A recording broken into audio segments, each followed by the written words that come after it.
자, 1번부터 2번까지의 내용입니다. 역시 지난번이랑 비슷하게 굉장히 짧은 지문을 가지고 와봤는데요. 이 지문은 얼마 전에 있었던 우리나라 강남 지역에 있었던 폭우로 인한 물난리가 났었잖아요. 그 중부지방에 있었던 물난리의 상황을 분석한 글입니다. 왜 그렇게 그쪽에만 집중적으로 비 피해가 났느냐에 대해서 분석한 내용이죠. 중부지방에 물폭탄이 쏟아져 큰 피해를 일으켰다. 또 뭔가 주제라고 할 만한 내용이 앞부분에 이렇게 배치되어 있다는 느낌이 딱 들죠. 핵심적인 사건, 이슈 뭐 이런 내용들은 이제 앞부분에 두 가지식으로 제시되어 있습니다. 이러한 현상이 일어난 것에 대해 기상청이 밝혀주길 북쪽에서 내려온 찬 공기와 남쪽의 따뜻한 공기가 만나 형성된 정체 전선 이런 걸 비구름대라고 하는데요. 한반도 상공에서 물주머니를 터뜨렸기 때문이라고 분석했다. 일차적으로 원인을 이렇게 분석한 거죠. 정체 전선, 그 안에는 찬 공기와 따뜻한 공기가 만나서 이루어진 것이고, 그 안에는 수분이 엄청나게 들어있었는데, 그 수분이 여기 지금 물주머니라고 비유적으로 표현이 되어 있는 거죠. 뻥 하고 터지게 된 겁니다. 기억에 밑줄이 쳐져 있는 걸 보니까 이렇게 내려오면 함의를 찾아보는 문제가 나오고 있어요. 함의라는 것은 앞에 나와 있는 기역부터 리을까지의 문장이 옳다면 자연스럽게 이 옆에 나오는 1번부터 4번까지의 선지도 모두 옳은 것이다 라고 말할 수 있어야 함의라고 정리할 수가 있어요. 기억에서 보니까 아까 북쪽에서는 찬 공기가 내려왔다고 했고요.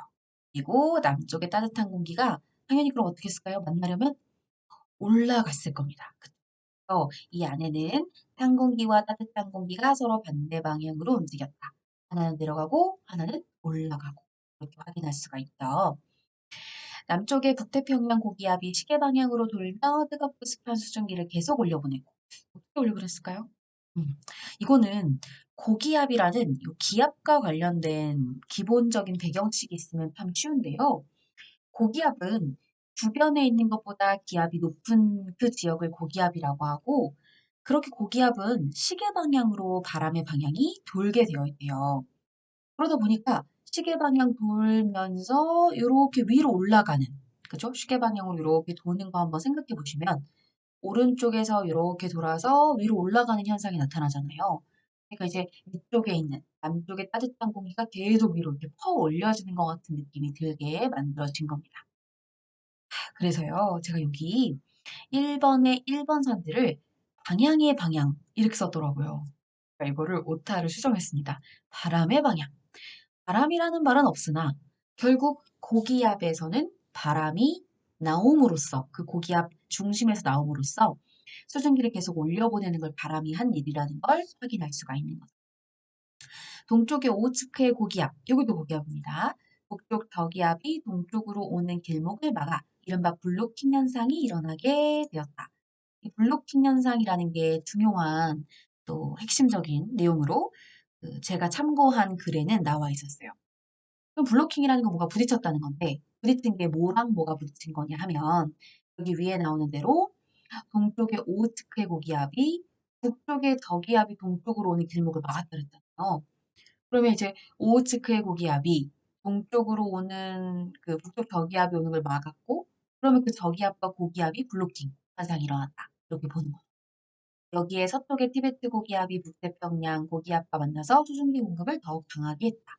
아까 북태평양 고기압은 뜨겁고 습한 수증기를 계속 올려보냈다고 했단 말이죠. 그러면 그 고기압이 부는 바람, 고기압이 만들어낸 바람 자체가 굉장히 습한 바람이었다는 것을 알 수가 있습니다. 그럼 여기도 고기압이고요. 여기도 고기압이 서로 만나서 수증기 공급을 더욱 강하게 했다는 것은 어떤 함의가 있을까요? 아, 그들끼리 만나면 더욱 세지는구나. 근데 이거는 뭐 고기압뿐만이겠어요? 뭐 저기압들도 합쳐지면 그 양이 커지고 크기가 커지고 그럼 당연히 세력이 커지겠죠. 이렇게 우리 확인할 수가 있어요. 블로킹 현상은 위도상 편서풍대, 그러니까 편, 한쪽을 치우친 거예요. 그 치우친 서쪽에서부터 바람이 불어오는 걸 편서풍대라고 하고요. 상층의 대규모 기압대가 정체하여 저기압의 이동을 저지하거나 우어, 방향을 변화시키는 현상을 말한다. 요러거나 요거거나 둘 중에 하나죠. 블로킹 현상이 발생하면 원인과 결과, 대륙권 상층의 바람 패턴이 비정상적으로 바뀌고 이렇게 되어 있습니다. 우리 이런 걸 보면 뭘 떠올릴 수 있냐면 대우를 만들 수가 있어요. 그쵸? 이걸 대우를 만들어 보세요. 앞에 것을 전권으로 두고 뒤에 것을 후권으로 두어서 한번 얘기해 본다면 대륙권 상층의 바람 패턴이 정상적이라면 그러니까 비정상의 반대, 정상적이라면 블로킹 현상이 발생하지 않은 것이라고 얘기할 수 있겠네요. 디귿의 대우를 만들어 본다면 영향권 지역에서는 수일에서 길게는 수주 동안 거의 같은 기상현상이 반복된다. 대기가 일종의 동맥경화. 그러니까 아까도 여기 물주머니도 그렇고 비유적 표현을 많이 쓴 것 같아요. 비유할 수 있다. 블로킹 현상은 전 세계적으로 정체불명의 이상기후가 잦아지는 원인으로 꼽히게 된다. 근데 이제 그 블로킹 현상이 원인인 건 알겠는데 그것으로 인해 일어나는 결과에 해당하는 이상기후가 정확하게 어떤 것인지는 알 수가 없어요. 정체불명 이렇게 얘기했다네요. 그러니까 이제 이게 뭔가 영향을 준 것 같긴 해. 블로킹이 뭔가 영향을 준 것 같긴 해는 해도 그것이 정확하게 뭘 일으키는지는 모르는 겁니다. 따라서 정확하게 예측할 수 있다 이렇게 말하는 거 틀린 거죠. 네. 그래서 여기에 4번 적절하지 않은 것으로 확인했고요. 1번에 보면 남쪽의 북태평양 고기압이 바람의 방향에 영향을 주었다. 그죠? 수증기 공급을 할 수 있도록 계속 이렇게 퍼 올려준 거니까요. 블로킹 현상은 저기압의 이동을 막고 그 방향을 고정시킨다고 했는데요. 아까 블로킹 현상을 이야기하면서 저기압의 아까 이쯤에 있었죠. 저기압의 이동을 저지하거나 막거나 그 얘기죠. 방향을 변화시킨다고 했습니다. 고정한 것이 아니죠.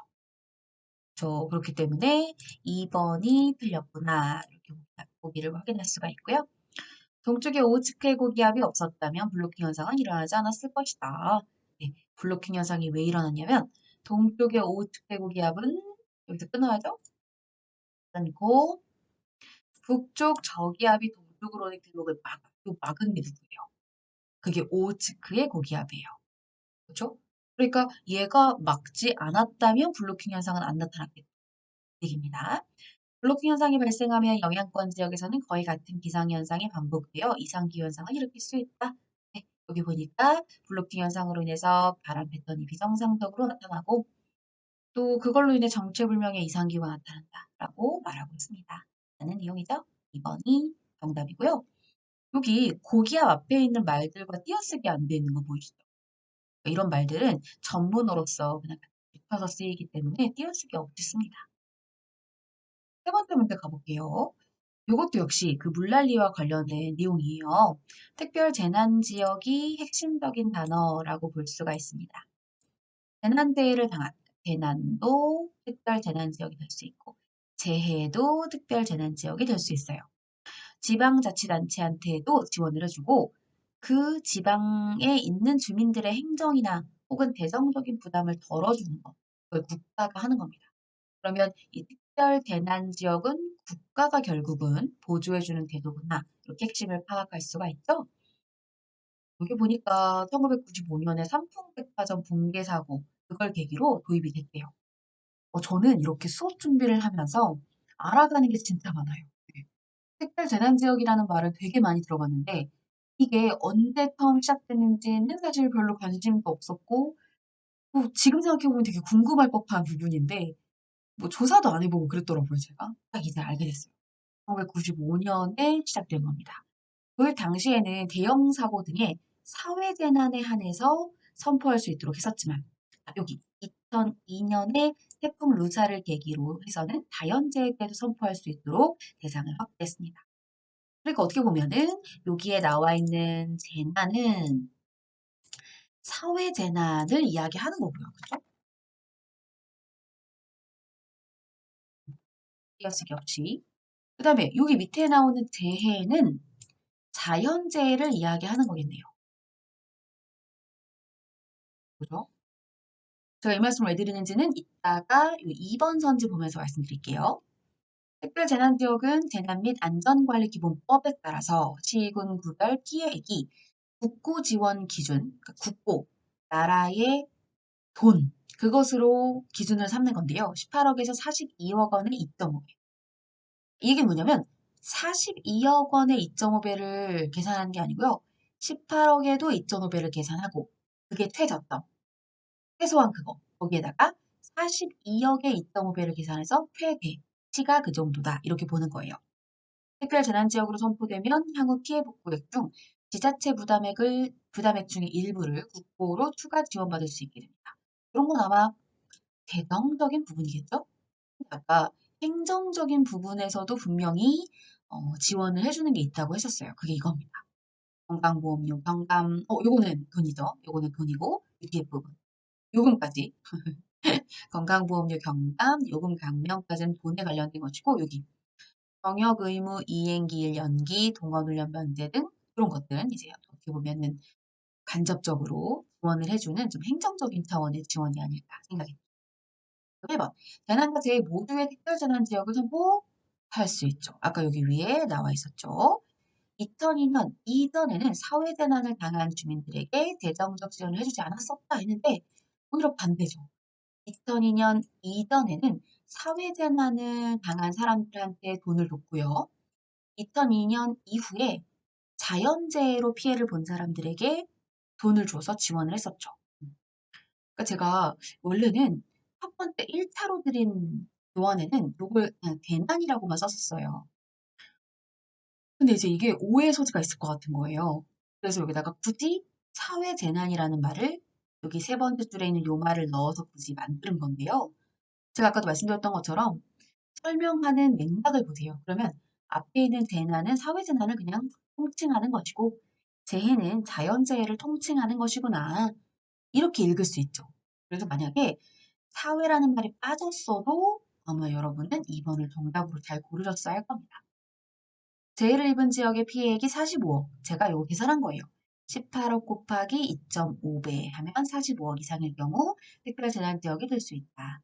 병역 의무 이행기일을 연기하거나 동원훈련을 면제받는 건 간접적인 지원. 왜냐면 여기에 뭐뭐 등이었거든요. 그 얘기는 뭐냐면 뒤에 나타나 있는 이런 간접 지원의 예가 나온 거예요. 네. 이런 패턴 되게 많죠. 뭐뭐 하는 것을 이야기하면서 무엇 무엇 등 무엇 무엇은 이렇게 얘기하면 이제 앞에 것들이 이해가 되는 경우가 되게 많죠. 자, 다음은 한국 서부발전에서 가져왔습니다. 한국 서부발전의 보도자료입니다. 보도자료라기보다 지속가능 경영 보고서의 서문이라고 하시면 될 것 같아요. 서문. 그 앞부분에 한국 서부발전의 대표가 한 말이거든요. 4번, 이 글에서 추론할 수 있는 것 했습니다. 1번, 4번까지인데 대부분의 이런 것들은 다 이렇게 나눠져 있는 것에서 이제 주로 분산되어 있어요. 그래서 하나에 하나씩. 예. 그리고 이렇게 앞부분에 소대목이라 할 수 있는 아주 중요한 그죠? 요점 정리가 되어 있습니다. 이것만 잘 봐도 해당되는 내용을 찾아서 읽는 것이 가능해질 거예요. 그럼 그걸 한번 연습을 해볼까요? 웰텀에 나오는 1번 선택 보겠습니다. 1번 선택. 고품질의 전력을 안정적으로 공급 어디 봐야 될까요? 공급. 첫 번째 거. 공급. 여기 있다. 고품질은 아니어도 전력을 경제적으로 공급하는 일이 중요하다 했는데요. 자, 여기에 고품질의 전력을 안정적이고 경제적으로 공급하는 것이 한국 서부 발전의 가장 기본적인 일이래요. 그러면 여기에 있는 고품질은 진짜 디폴트 값이에요. 이거는 고품질이 아니어도 경제적으로 공급하기만 하면 돼가 아니에요. 고품질의 전력은 디폴트고 기본값이고 그것을 안정적이면서도 경제적으로 공급해야 된다. 이런 생각을 가지고 있는 거예요. 네. 그러니까 앞서 나와 있는 요거 틀린 거죠. 우리 적절한 거 따지면 돼요. 미세먼지 저감 대책을 적극적으로 이행하는 것, 미세먼지 어디 볼까요? 여기 나오는 친환경 볼까요? 미세먼지라는 것도 환경보호와 관련이 되어 있는 거니까요. 그럼 여기 보니까 미세먼지의 그 저감 대책을 적극적으로 이행하여 발전 부산물, 그러니까 발전소를 돌렸을 때 나오는 그런 부산물들, 그런 것들을 재활용을 확대하도록 하겠다. 그것이 환경 친화적인 방식이다. 이거죠. 그리고 여기도 역시 등 나왔죠. 앞에 있는 이 두 가지가 뭐라는 거예요? 환경 친화적인 방식이다. 그 뜻이고. 그러면 미세먼지 저감 대책을 적극적으로 이행하는 것이 발전 부산물을 재활용하는 것보다 중요하다? 뭐가 뭐보다 중요하다고 말한 건 아니죠. 그냥 둘 다가 자연 친화적인, 환경 친화적인 정책이다라고 말한 것뿐이에요. 그렇죠? 세 번째, 안전을 경영에 태우다. 안전 어디 볼까요? 여기 안전. 이거 보면 되겠죠. 경영의 최우선으로 삼고 업무 체계를 구축하는 일은 숙련 근로자를 단독으로 작업하지 못하게 하는 일과 관련이 있다. 숙련 어떻게 볼까요? 여기 미숙련 있다. 미숙련 근로자 단독 작업 금지. 그것이 바로 안전을 경영의 최우선 가치로 삼는 것과 관련이 있다는 거구나. 그러면 미숙련이지 숙련이 아니네요. 그래서 틀렸구나. 이겁니다. 정답은 4번이겠네요. 4번. 발전 기자재를 국산으로 하게 되면 중소기업과의 동반 성장을 기여할 수 있다. 여기 밑에 보니까 만약에 이제 중소기업과 동반 성장을 한다 그러면 그것을 위해서는 발전 기자재 국산화를 추진해야 된다. 이렇게 나와요. 그럼 이제 발전 기자재 국산화 추진이 원인이 되고 그것을 하면 중소기업과의 동반 성장이 확대될 수 있다는 뜻이겠네요.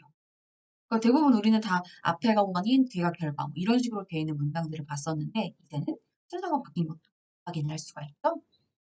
좋아요. 그럼 4번이 정답이고요. 이제 5번에 나오는 기억에 대한 설명이 있어요. 여기 기억이 지속 가능 경영 보고서인데요. 지속 가능 경영이라는 그 말은 진짜 많이 듣게 되실 내용들일 거예요. 요거를 약자로 뭐 ESG 이렇게 얘기하죠. E는 환경이고 S는 사회고 G는 어떤 경영의 구조 이런 걸 말하고 있거든요. 지배 구조. 그래서 요 세 가지를 집중적으로 살펴보며 경영하는 것을 지속가능 경영이라고 얘기합니다. 지속가능 경영 보고서를 그래서 회사마다 내게 되는데요. 올해 8번째 발간한다고 하는 걸 보니 한 해에 여러 개를 이제 발간할 수 있구나. 여러 번 발간할 수 있다는 특징이 있고요. 자신들이 지속 가능한 경영을 해오고 있다는 것을 알리는데, 그죠? 성과를 알려드리는 데에 목적이 있는 보고서고요. 협력업체를 이해관계자로 설정하고 그들에게 쓰는 보고서다라고 말했는데요. 이해관계자 여러분께 한국 서부발전의 그 모습을 보여드리겠다라는 건 맞아요. 근데 이 이해관계자가 꼭 여기서 말하는 협력업체만이겠느냐는 거예요. 그렇진 않죠. 예. 여기서 말하는 이해관계자는 이해를 다하게 안고 있는 예, 말이 어렵네요. 이해관계로 얽혀있는 모든 사람들 다 이해관계자라고 하는 것이니까요. 어떤 협력업체만 얘기할 수는 없겠죠. 자, 네 번째, 성과적으로 앞으로의 계획까지 제시할 수 있다. 여기 보면은 더 큰 성장을 위해서 어떤 일을 하겠다. 다음에 노력을 하겠다. 뭐 이런 계획까지도 제시되고 있는 것이죠. 여기서의 정답은 아까 말한 대로 3번이 틀렸네요. 위에는 이제 단어 찾는 거예요. 국민의 행복에 기여한다. 기여한다라는 말이 맞는 말이고요. 기여는 도움을 준다는 뜻이에요. 기여는 그래서 뭐 이렇게도 얘기하죠. 이바지하다. 이게 기여입니다. 이바지하다. 그러면 부여는 뭘까요? 부여가 여기 옆에 써 있는데요. 부여라는 것은 나누어 주다의 의미가 있다고 합니다. 어디 어디에 뭘 부여하다. 그러면 나누어 준 의미. 그 다음에 나와 있는 것은 C 부분, B 부분이죠. 한국 서구 발전의 가장 기본적인 이것으로 알고 했어요. 여기는 책무가 맞죠. 책무. 왜냐하면 책무는 이제 두 가지 뜻이 같이 들어있어요. 책무는 우리말로 생각하시면 됩니다. 책임과 의무를 줄여서 책무 이렇게 말하는 거예요. 근데 귀책이라는 것은 뭐냐면, 귀책도 여기다 써야겠네요. 귀책이라는 말은 어떤 책임을 지을, 책임을 지어야 하는 한, 중대 상황, 이런 것들을 말하는 거죠. 그리고 뭐 귀책 사유, 귀책 임무, 뭐 이런 식으로 주로 귀책 사유? 사유라는 말 제일 많이 쓸 것 같아요. 예. 그렇기 때문에 올바르게 잘 선택한 것이 지금 택무고요. 그리고 대기 오염물질은 어떻게 해야 돼요? 맞춰야 되죠? 그럼 당연히 저감입니다. 저감이라는 건 뭐냐면 맞추다. 이런 뜻이고요. 옆에 나오는 증감은 왜 틀렸을까요? 자, 주어 줄임. 증감이라는 말은 말 그대로 이것도 책무랑 똑같죠. 증가와 감소의 줄임말이에요. 그러니까 여기서는 뭐 대기오염 물질을 증가시키고 감소시키고 이걸 얘기하는 게 아니니까 틀렸죠. 자, 다음은 지역 밀착, 밀집. 자, 여기는 밀착이 맞습니다. 밀착은 딱 붙어 있다. 이런 거거든요. 그래서 뭐 지역 밀착하면 아주 딱 붙어 있어서 붙어 있어 연성이 깊은 거죠. 근데 밀집이라는 건 가깝게 뭐 모여있다, 빽빽하다 이런 건데 모여있다 의미가 강하게 붙어있죠. 밀착이라는 말은 그냥 둘만 밀착해도 돼요. 밀집은 둘 이상, 셋 이상, 예, 여러 개가 빽빽하게 모여 있음 이런 걸 밀집이라고 하기 때문에 유연성 있는 내용으로 적절할 2번이고요. 다음 7번 가볼까요? 이것도 우리 늘 항상 하는 거죠. 그리고 이거 수업 시간에도 했었어요. 제가 이렇게 첫 번째 것은 올 개념, 모든이라는 개념인데 결론은 어떤이다. 그러면 전제 2에 모든이 나온다. 하지만 그림을 그려보면 더 확실하게 알 수 있습니다. 볼까요? 우선은 첫 번째 것이 모든이라는 개념이니까 이렇게 어느 하나가 한쪽에 포함되어 있는 것으로 한번 그려볼게요. 야식을 먹는 사람은 행복하다. 이렇게. 결론을 보니까 야식을 먹는 어떤 사람은 소화제를 먹는다고 돼 있어요. 그러면 야식을 먹는 사람이랑 겹치게 소화제를 만들어주는. 그럼 어떻게 되나요? 또 야식과 행복이 올 개념으로 묶여있기 때문에 행복과 소화제가 어떤 요 정도로 묶일 수밖에 없는 거예요. 떨어질 수가 없어요. 야식이랑 묶이기 위해서 이 벤 다이어그램을 그린다면. 맞죠? 그렇기 때문에 여기 중간에 나오는 말들은 뭐 행복한 사람은 소화제를 행복한 어떤 사람은 소화제를 먹는다. 그 말이 정답이 됩니다. 행복한 어떤 사람은 소화제를 먹는다. 이렇게 정답을 찾을 수가 있는 거죠. 네요. 근데 이제 여기 내용을 보면은 우선 걸러주는 게 몇 개 있어요. 어떤 게 걸러주냐면 지금 우리는 야식 얘기는 이미 3단 문법에서 2번 나왔어요. 그럼 이제 행복과 소화제 이 2개만 나오면 되는데 둘 다 어느 하나가 부정이 없습니다. 그죠? 행복과 먹는. 그럼 웬만하면 이 전제 2에서도 이 둘의 관계가 그렇게 부정으로 묶이지 않을 거라는 걸 알 수 있어요. 네. 특히나 행복한 사람은 소화제를 먹지 않는다. 행복과 소화제가 아예 겹치지 않는 이런 동그라미를 그려서 만들어준다면 첫 번째 전제 1과 부딪히기 때문에 안 되거든요.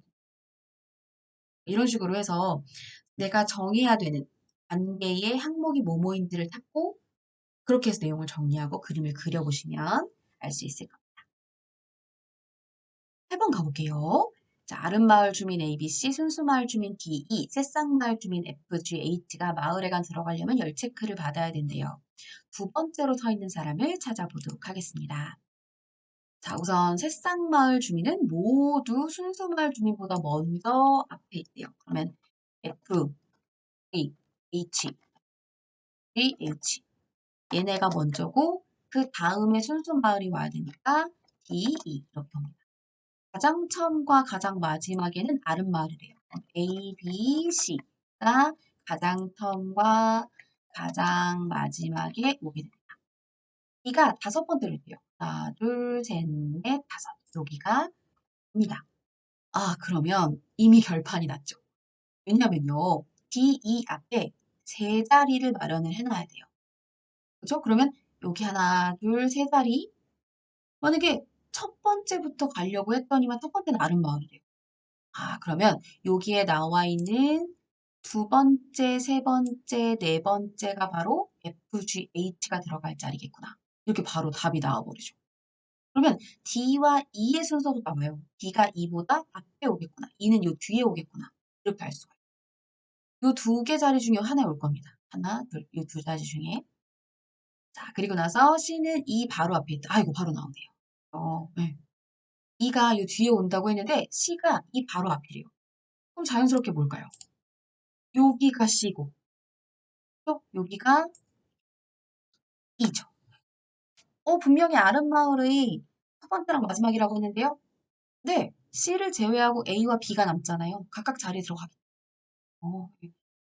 어쨌거나 맨 처음과 맨 마지막은 두 자리밖에 없는데 A, B, C 셋이 다 갈 수는 없는 노릇이잖아요. F는 H보다 먼저 열택을 받는다. 그러면 F가 이렇게 앞에 나와서 H 이렇게 나오고 G 이렇게 나오든지 아니면 G가 나오고 F가 나오고 H가 나오든지 F가 나오고 G가 나오고 H가 나오든지 아무튼 F가 H보다 앞에 나올 수 있는 경우들을 한번 생각해 보는 거죠. A가 G 바로 앞에 서 있다라고 했습니다. 그러면 이 첫 번째 자리에 A가 오고 그 다음에 G가 온다는 것을 알 수가 있다. 그럼 G가 제일 처음에 오고서 F가 H보다 먼저 와야 되니까 이렇게 H자리가 이렇게 오게 될 거고요. 그럼 남아있는 아랫마을은 누구예요? B구나. 이렇게 알 수가 있습니다. 그럼 우리가 뭘 찾아야 되죠? 두 번째 오는 사람 G네요. G는 3번에 있었습니다. 됐죠? 자, 자기 개발이 이제 자기 브랜드화와 연결지어서 나오는 경우가 많은데요. 자기 브랜드화로 이제 SNS를 이용하는 사람들이 많죠. 자기를 알리는 겁니다. 동호회에 가입해서 뭐 나와 친한 지인들을 많이 만드는 것도 좋아요. 그러니까 인맥을 만들어 나가는. 근데 나를 돋보여야 하는데 회사 이미지를 강하게 표현하는 건 적절하게 어울리지 않을 겁니다. 네 번째, 포트폴리오를 만들어서 내가 어떤 사람인지를 정리해 두는 거. 그래서 어디 가나 밝혀줄 수 있는, 알려줄 수 있는 이런 거 되게 필요하죠. 동기부여의 방법인데요. 조직원들이 자신의 잠재력을 발휘하도록 물론 금전적 보상이 필요하죠. 하지만 계속 그것만 하면 안 돼요. 네, 내적 보상이 오히려 얘네보다 더 중요합니다. 조직원들이 실수나 잘못에 대해 스스로 책임지도록 하고요. 보상은 곧바로 해야 돼요. 그래야 긍정적인 강화가 일어납니다. 여기서 말하는 긍정적인 강화는 착한 행동이 착하게 계속 일어나는 걸 말합니다. 새로운 도전 기회를 부여하는 것 또한 중요하고. 이렇게 해서 1번이 정답이죠.